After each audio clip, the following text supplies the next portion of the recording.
Hi drummers, hope you're well. Right, your first ever drum beat and drum fill, and it's going to go like this.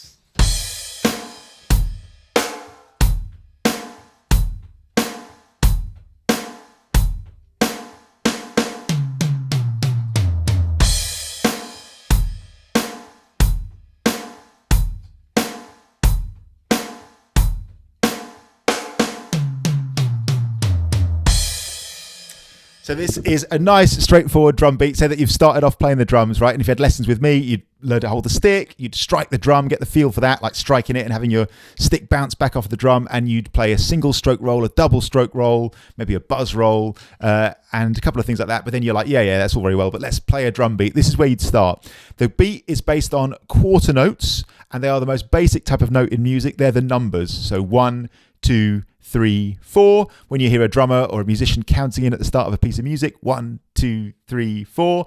Very often they're counting the quarter note, sometimes called crotchets. Now your hi-hat here, or whatever cymbal, it could be a hi-hat, it could be a ride cymbal, whatever you're hitting at first, plays all 4 of those notes. It goes 1, 2, 3, 4.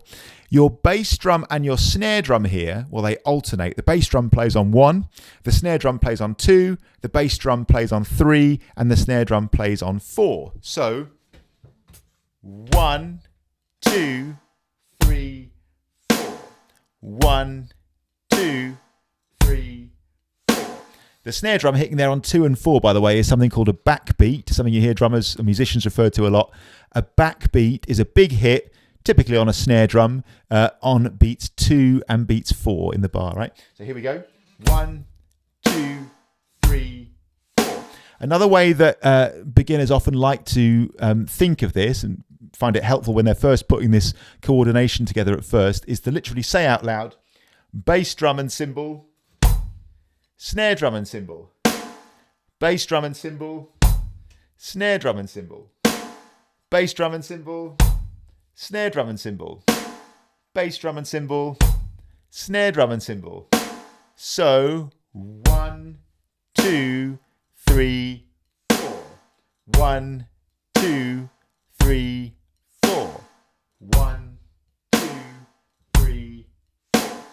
That's a really great place to start. And what this is a really nice chance to do, in my opinion, and in my experience working with sort of thousands of people learning this, is it's a really nice chance to think about how learning will work as you go on your little drumming journey, as you go through learning. It will work a lot of the time by doing exactly that. When you first learn something new, going really slow, just reasoning it out, often saying it out loud, showing your hands and your feet and your brain working together, your nervous system, the combinations involved, and just letting them to kind of just soak it in, drink it in a little bit, and just letting that kind of ferment. And I think, something I've seen over and over and over and over and over again with beginners starting is it's quite a dangerous idea or unhelpful idea, let's say, of talent. And of course, talent is a thing. I'm not denying that talent exists, but I actually think it's a very unhelpful idea when people start. I think so many people are wildly confused, and they have the idea that a drummer sits down at the kit and just starts playing fast straight away, and you can sort of in some weird way either do it or you can't. Well, if that's true, I was in the can't when I started.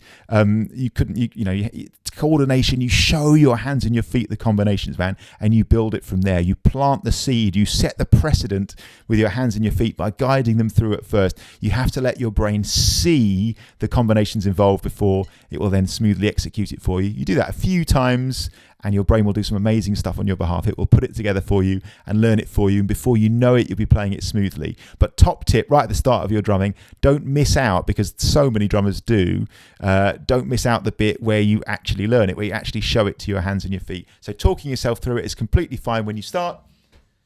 Bass drum and cymbal, snare drum and cymbal, bass drum and cymbal, snare drum and cymbal. All right, that's the basic beat. 1, 2, 3, 4. Now, assuming you've got that happening, then we'll play a little drum fill, right? So drum fills are the kind of other thing that drummers often do. They play drum grooves or drum beats through a song, And then typically a drum fill will come in at some point, and often it acts like the punctuation, man. Takes one section of the song into the next. It might be the verse going to the chorus, or the chorus going into a guitar solo or something like that. And typically it's where a drummer will sort of play around the kit a bit more, and yeah, it just punctuates one bit into the next. Our first drum fill we're going to do here is eighth notes. Eighth notes are the notes that go 1 and 2 and 3 and 4 and. So whereas our drum beat here, our drum groove was based on quarter notes, our drum fill is going to go at twice the rate and will be eighth notes. It'll be 1 bar long, and a bar, by the way, is every time you count up to 4, and it'll go like this. So 1 and 2 and 3 and 4 and. That's all we're going to do. And single stroke roll, man. Right, left, right, left, right, left, right, left. Or start with your left if you're left-handed. So here we go. I'm now going to play 3 bars of the drum groove that we've learned and 1 bar of the drum fill. And I think this is a perfect little 4-bar loop to work with when you're very, very first playing the drums, right? So it's going to go 1, 2, 3, 4, and that's 1 bar, right? Every time you count up to 4 is 1 bar. There are 2 snare drum hits in a bar. 1, 2, 3, 4. That's the second bar. 1, 2, 3, 4, and then 1 and 2 and 3 and 4 and. You got it? 3 bars of groove, 1 bar of fill. Can't recommend that enough when you get started, man. It's enough groove to get grooving and to kind of enjoy it and get it flowing, but then it's just the right amount, because then you can get around the drum fill plenty of times and practice that as well. 100% that's what I'd recommend when you start. 3 bars of groove, 1 bar drum fill. Here it comes. 1, 2, 3, 4. 1, 2, 3, 4. That's 1 bar. 1, 2, 3, 4. That's 2 bars. 1, 2, 3. That's 3 bars. Here we go. 1 and 2 and 3 and. Here comes the groove. 1 bar, 1, 2, 3, 4, that's 2, 1, 2, 3, and here we go, drum fill. And one last time. 1, 2, 3, 4, 1, 2, 3, 4, 1, 2, 3, and drum fill. That's it, man. And that will get you going. Lovely, lovely, lovely. Once you've got the feel for that and you can play those 4 bars smoothly, well, then the fun starts, man, because what you can do is put on some music. The best thing about starting on drums is essentially we're playing this unpitched instrument, aren't we, or set of instruments. And so you can't really play a bum note, basically, like you can on a guitar or piano. Nothing against any other instrument, pitched instruments, singing. Love all those, of course. I play piano and guitar as well, and I attempt to sing, but yeah, not in a way that you necessarily want to hear all the time. And the thing with those instruments is, as much as I love them, you can play a wrong note. It takes you quite a long time before you can play along with a piece of music.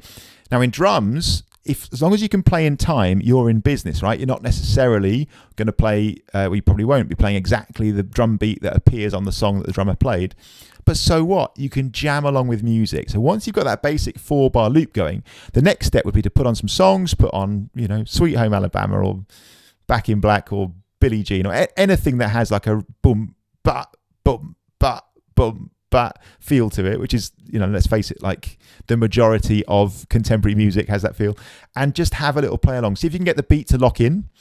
And obviously doing the drum fill on the 4th bar won't work every time with every piece of music. So what you can start to do then is have a little think about, like, okay, where might I try doing a drum fill, and stick to that simple 1-bar drum fill at first. 1 and 2 and 3 and 4. And I would always say, like, be prepared to crash and burn, man, as much as you like here with the fill, like the placement of the fill. But it's just that starting to get a little feel for where that might come in and where that might feel good.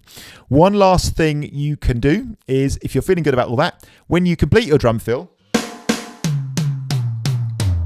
and you go back to the groove, what drummers will very, very often do is, a bit like the capital letter at the start of a sentence, hit the crash cymbal, like here, instead of the hi-hat on the first beat.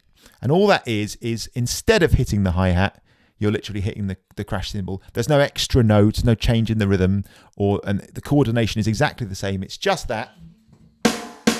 Once you've played your drum fill, you're getting that on the first one. Instead of going 1, 2, 3, 4. You're going to go 1, 2, 3, 4. So in other words, if you said it out loud to yourself, you'd play your drum fill, finish with your 4 and on the floor tom, and then you'd go crash cymbal and bass, 1, hi-hat and snare, 2, bass, 4, and carry on.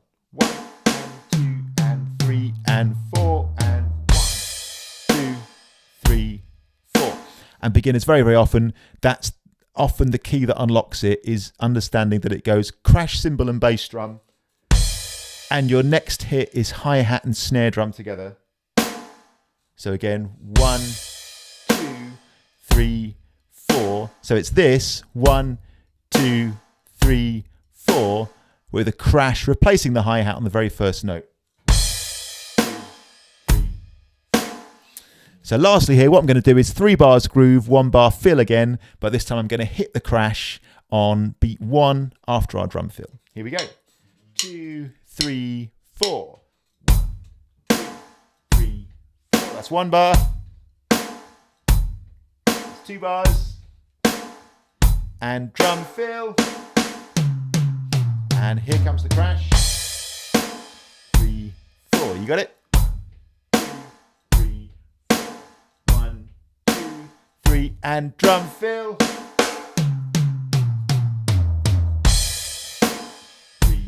4. 1, 2, 3, 4. 1, 2. Here comes the drum fill. 3, 4. You get it? 1, 2, 3, 4. 1, 2. Drum fill. Here we go. And that is a brilliant place to start, man. When you're first starting with moving to the kit and playing a drum groove and a drum fill, that is where I recommend starting. The next step would be what we call an 8th note drum groove. We'll get to that later on, man. That'll be the next little video in this series. But that would be where I'd start. Go with that. Make sure you can nail that down, man. 3 bars of groove, 1 bar fill. Like, if you can play that consistently, brilliant. Best advice I could give, again, after doing this for lots of years with basically thousands of people, start there, man. Start there and make sure that's solid before you start trying to play faster, before you start worrying about how to play fast on the bass drum, before you get your double pedal out, before you worry about playing this Tool song or this Genesis song or whatever. Just play that, man, and get that feeling good, and that's a great place to start. If you can do that, you can then jam with another musician, right? A bass player could come in, keyboard player, guitarist, and you could play something that made some musical sense, man. 3 bars of groove, 1 bar fill, 1, 2, 3, 4 on the groove, drum fill, 1 and 2 and 3 and 4, and crash back in. You are now a drummer at that point, man. So get that going first. Obviously then, like I said, put on some music, have a little jam along, play the basic groove, make sure you can make that snare drum land where the snare drum lands on the track. The drum fill would be the trickiest bit at first, like where that comes in, but just experiment, man. If you can hear that coming up, give it a go. 1 and 2 and 3 and 4, and we can build from there. That'd be a brilliant place to start. And the truth of it is, again, after doing this for lots of years, a lot of people don't start there, man. A lot of people get confused early on. Just do that, get to know it, and then we'll move on to the 8th note feel groove shortly, like I say in the next video. So I hope that was helpful. Any questions about that, give me a shout, and congratulations on starting your drumming, and see you soon. Cheers.